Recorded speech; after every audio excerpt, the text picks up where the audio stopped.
What's going on, guys? Ted from Immersion here, and it's time for your DM's Guild Spotlight yet again. So, as I said last week, I've already done the Circle of the Beast Druid. I've already done the Circle of the Death Bloom Druid. So, as promised, Circle of the Fountain Druid. The one remaining circle that I haven't done for those that were announced, as you can see here, in the earlier this year's Unearthed Arcana. So, again, another stray Chow Chow work here. So what do we got? Circle of the Fountain.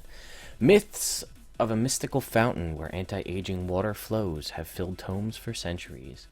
The Circle of the Fountain is rumored to have partaken in the waters which enhanced their healing magic. No one but the Circle knows for sure, but fountain druids use the rejuvenating properties of water to repair and enhance the body and nature itself.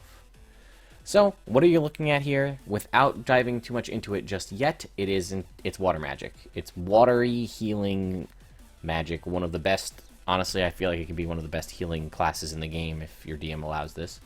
I like it. I think it's cool, but let's see what we get.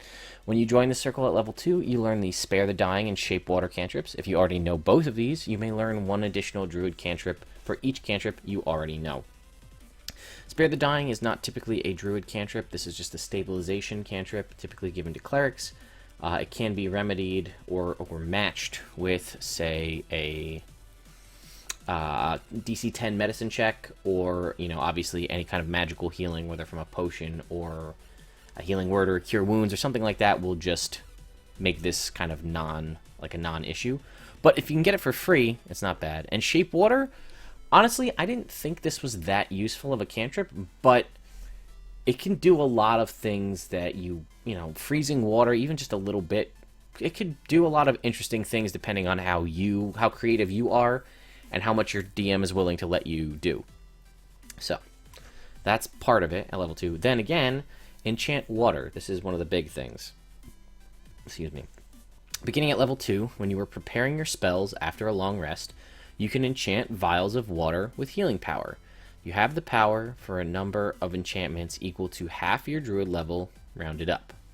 You may also choose to expend spell slots to enchant additional vials.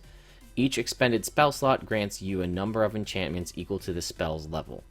You may imbue a vial with more than one enchantment, but with no more than 6. When fully consumed, the water restores hit points equal to 1d8 per enchantment plus your wisdom modifier. When healed by an enchanted vial, the target is considered to have been healed by a spell cast by you. When you take a long rest, all enchanted vials lose their magical properties and become mundane water. This is essentially a way for you to make cure wounds potions, as it were. So let's take a look at that again. You have the power to you have enchant vials with healing power. You have the power for a number of enchantments equal to 1/2 your druid level, rounded up. So, at most, you're going to have 10 when you hit level 20, if you make it that far. You may also choose to expend spell slots to enchant additional vials. Each expended spell slot grants you a number of enchantments equal to the spell's level. You may imbue a vial with more than one enchantment, but no more than 6.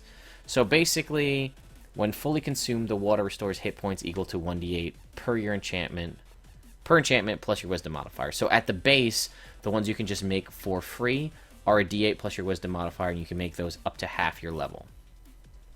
If you want to spend spell slots, as soon as you finish a long rest, you can choose to make additional 1d8 plus your wisdom modifier healing. However, you can choose to spend the enchantments on one of the vials that you kind of already get as a freebie, and each enchantment you spend could increase the amount of d8s.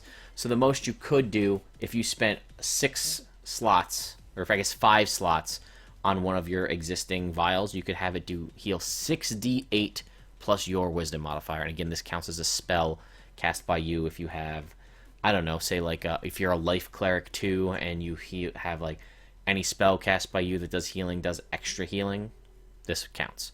So, at the base level, a 1d8 plus your wisdom modifier, depending on where you are stat-wise, is pretty solid. It almost makes the 2d4 plus 2 healing potions a non-issue, which could be a potential economy-breaking, super powerful thing. And then again, especially if you can get a 6d8 plus your wisdom modifier healing potion that you can give to somebody else so that you don't have to worry about healing them later. Here, take this vial of water and drink it when you're hurting. And not only that, but at 3rd, 5th, 7th, and 9th level, you gain access to circle spells.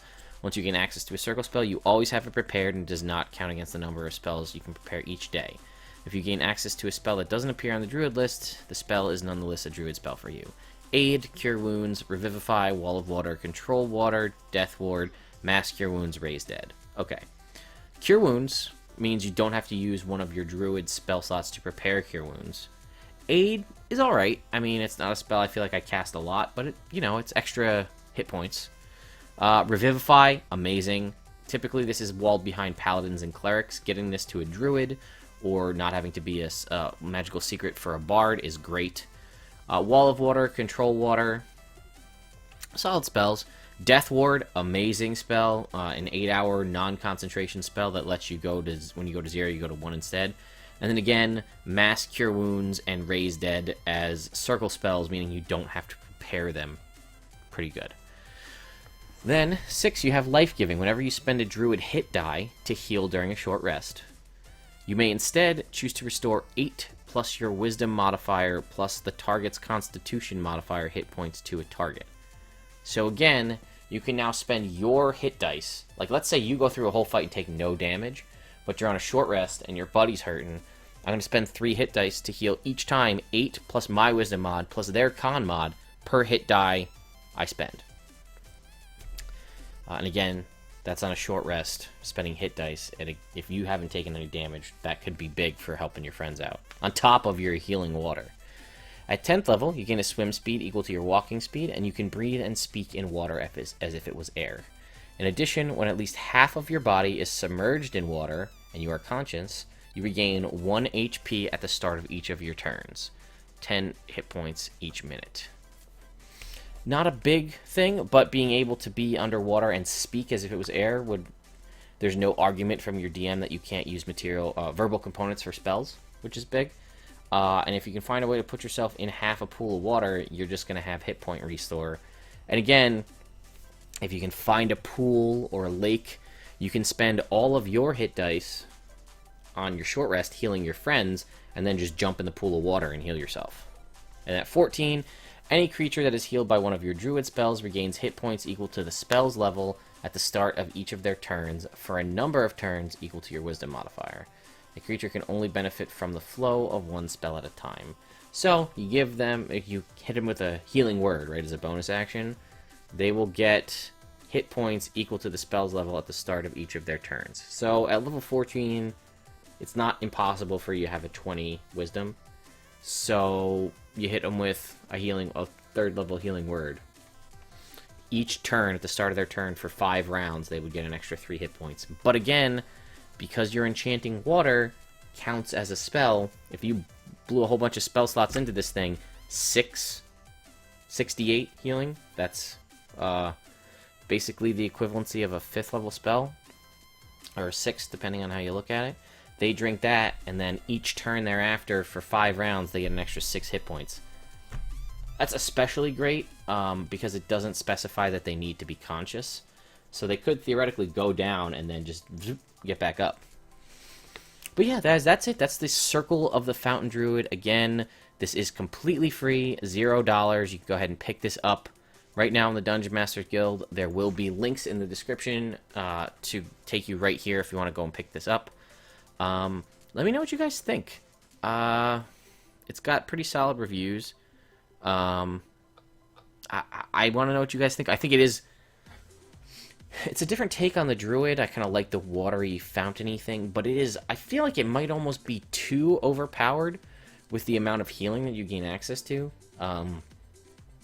You essentially put the cleric out. I mean, if you take this and you're a life cleric and you grab 1 level of life cleric, or 2 level, whatever it is, where anytime you heal, you do an additional 2 hit points plus the spell's level per healing, you could be pumping out heals like crazy on this.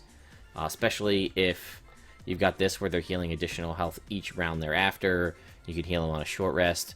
I mean, if you gave them this potion, it would be 6d8 plus your Wisdom modifier plus 2 plus 6. So, again, if we say we're at a higher level and we're a Druid Cleric, you could potentially be healing them for 6d8 plus 13 health with just like a drink that they can imbibe and you don't even have to be involved. But anyway, guys, let me know what you think of this. Is this too OP? Do you like it? Would you allow it in your game? Would you play it in your game? Let me know. Anyway, guys, I hope you enjoyed this, and I'll see you next time.